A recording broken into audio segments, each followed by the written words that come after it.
আজকে হিজরি সনের প্রথম জুমা হিসেবে আমরা যদি সবাই ওয়াদা করি যে আল্লাহ আগামী একটা বছর আমি ওয়াদা করতেছি যে আমি নামাজ কাজা করব না, অন্যের হক নষ্ট করব না, কারোর সাথে মিথ্যা কথা বলবো না, কারোর সাথে কারো গীবত করব না, এই নিয়তগুলো যদি করি ইনশাআল্লাহ আল্লাহ তাআলা আমাদেরকে উজরত দান করবেন।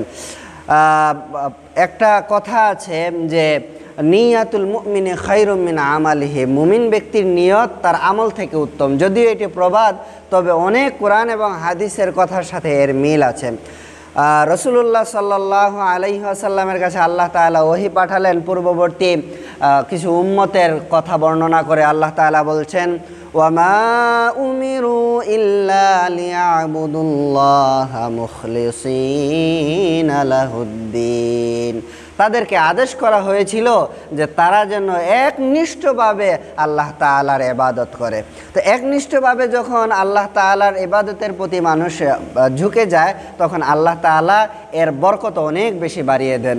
বুখারী শরীফের একটি হাদিস, রাসূলুল্লাহ সাল্লাল্লাহু আলাইহি ওয়াসাল্লাম ইরশাদ করেন, ইজা মারিদাল আবদু আও সাফিরা কুতিবা লাহু মিসলু মা কানা ইয়ামালু মুকিমান সহিহান, যখন কোনো ব্যক্তি সফর থাকে অথবা অসুস্থ থাকে, তার আমল নামায় ওই আমলগুলো লেখা হয় যেগুলো সে সুস্থ থাকলে অথবা মুকিম থাকলে করত। অর্থাৎ একজন ব্যক্তি অপারগও যদি হয় আর তার আমলের মধ্যে যদি এই নিয়ত থাকে যে আমি এই আমলগুলো করব, আর তার অসুস্থতার কারণে বা কোনো একটা বিশেষ কারণবশত যদি এই আমল করতে নাও পারে, আল্লাহ তাআলা তাকে এই উজরত দান করেন। সুবহানাল্লাহ।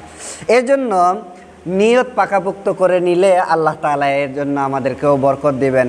আজকে মুহররমের 1 তারিখ, এই নতুন বছরের আজকে শুরুর দিন, আজকে প্রথম জুমা। আমরা সবাই মসজিদের আল্লাহ তাআলার ঘর মনে মনে এই ইরাদা করি যে আগামী একটা বছর আমরা আমাদের নিজেদেরকে পরিবর্তন করে দেব ইনশাআল্লাহ। আল্লাহ তাআলাও আমাদেরকে এই তৌফিক দান করবেন, কারণ রাসূলুল্লাহ সাল্লাল্লাহু আলাইহি ওয়াসাল্লাম বলেছেন, ইন্নামাল আমালু বিন্নিয়াত, মানুষের কাজের প্রতিদান তার নিয়তের উপর নির্ভর করে।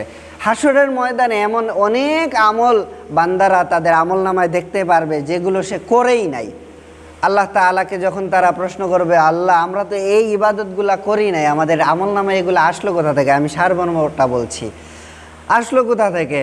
আল্লাহ তাআলার পক্ষ থেকে জবাব আসবে যে, ও বান্দা তুমি নিয়ত করেছিলে, এই কাজগুলা করার নিয়ত করেছিলে, কিন্তু যে কোনো কারণবশত হয়তো হায়াতে পাও নাই বা যে কোনো কারণে তুমি এই আমলগুলো করতে পারো নাই, কিন্তু নিয়ত করার কারণে আমি তোমাকে এই আমলগুলার সওয়াব দান করেছি। সুবহানাল্লাহ। হিজরি সন কিভাবে আসলো এর সংক্ষেপে এক ইতিহাস আমরা জানার চেষ্টা করব। আর মনে রাখবেন, আমলের প্রতি আমাদের যেন মনোযোগটা খুব বেশি থাকে, এই বছরের শুরুটা যেন আমরা এই নিয়তেই পাকাপোক্ত হয়ে